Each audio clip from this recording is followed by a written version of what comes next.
Hello guys, meron ako ditong Omega Seamaster. Ito nga guys yung battery operated version ng Seamaster.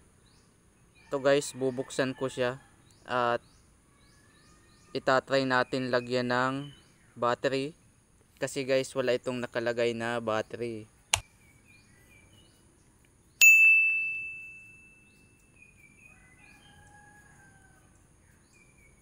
Ayun guys, ilagay natin itong battery, itong baterya niya. At ito guys, ayaw gumana.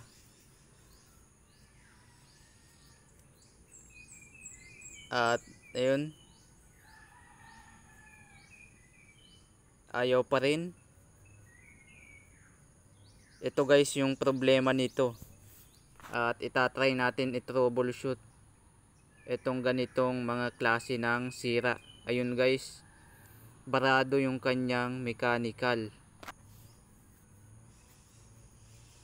At sa video nga guys na ito, papakita ko kung paano i-troubleshoot ang mga ganitong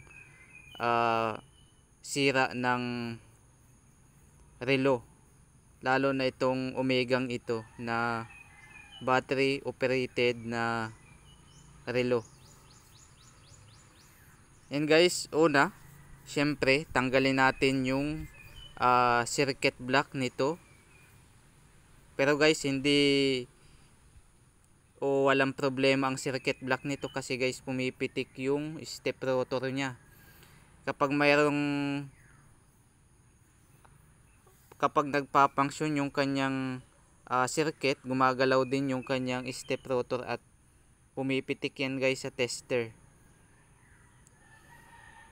Katulad nito guys, malayo sa circuit block ang sira nito. Nasa kanyang mechanical. Ayan guys, matigas yung kanyang mechanical. Yan guys, makikita ninyo dito sa video ito kung paano i-troubleshoot yung ganitong mga sira ng relo na matigas yung kanyang mechanical.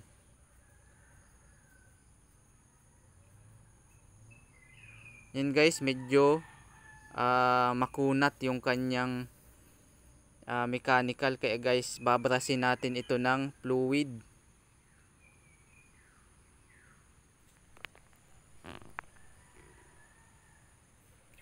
Ayan guys, binabasa ko na siya ng fluid.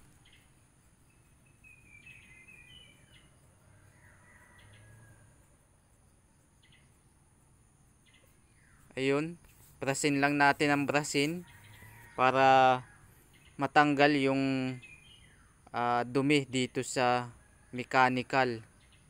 Meron yan guys dumi kaya tumitigas yung pag-ikot ng mechanical.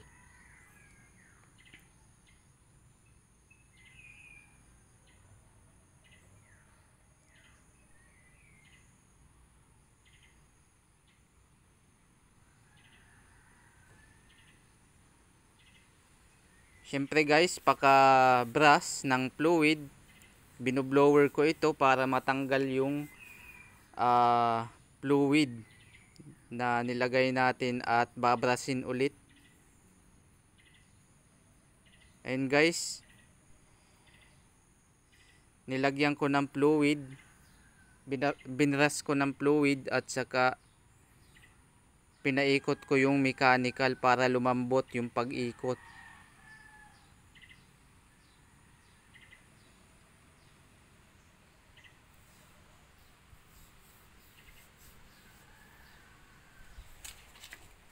Ayan guys, nilagyan ko ulit fluid.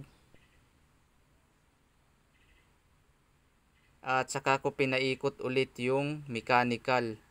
Sa ganyan guys, matatanggal yung matigas na grasa niyan pagka ganito yung procedure.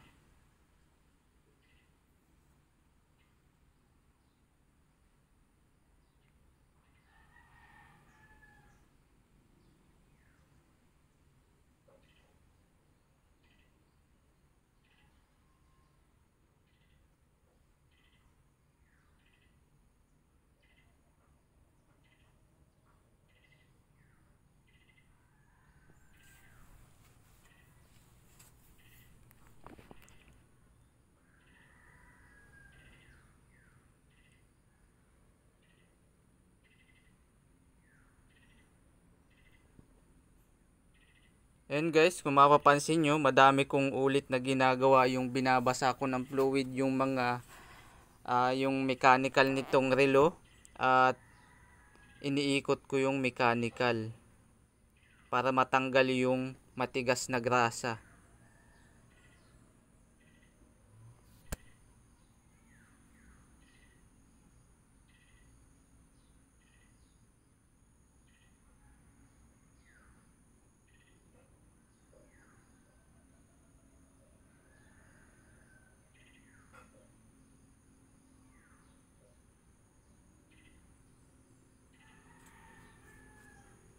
Ayan guys, iniikot ko ulit. At kung mapapansin ninyo guys, malambot na yung pag-release nung mechanical pagka iniikot ko. Hindi na siya makunat, hindi na siya matigas.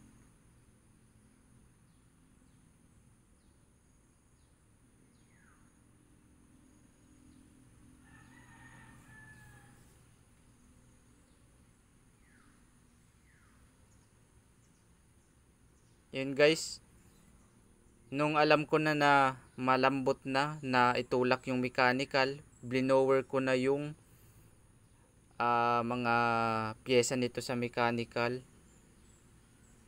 para matanggal natin yung sobrang fluid na nailagay. At yun guys, i-assemble ko na itong machine.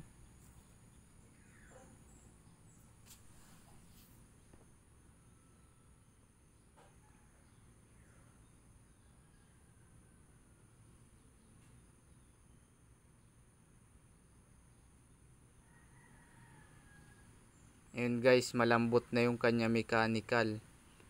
Ito guys, balik na natin yung circuit coil nitong makina. At ilalagay na natin yung mga tornilyo kung paano natin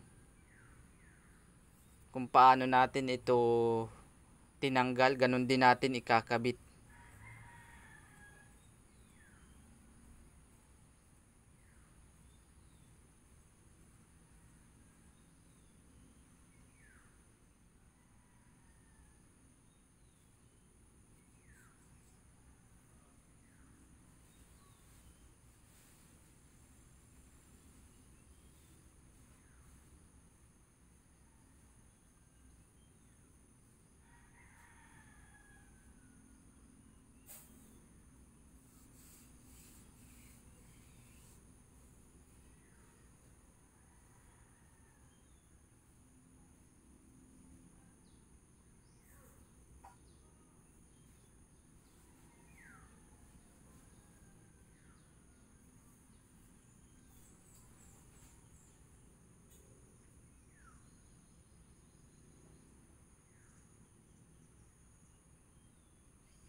Ayun guys, nilagay ko na yung battery at testingin na natin itong Omega Seamaster. At ayun guys, gumana na siya ng maayos. Okay na yung machine kasi nga guys, na troubleshoot na natin. Tagumpay yung troubleshooting. Yun guys, salamat sa panonood.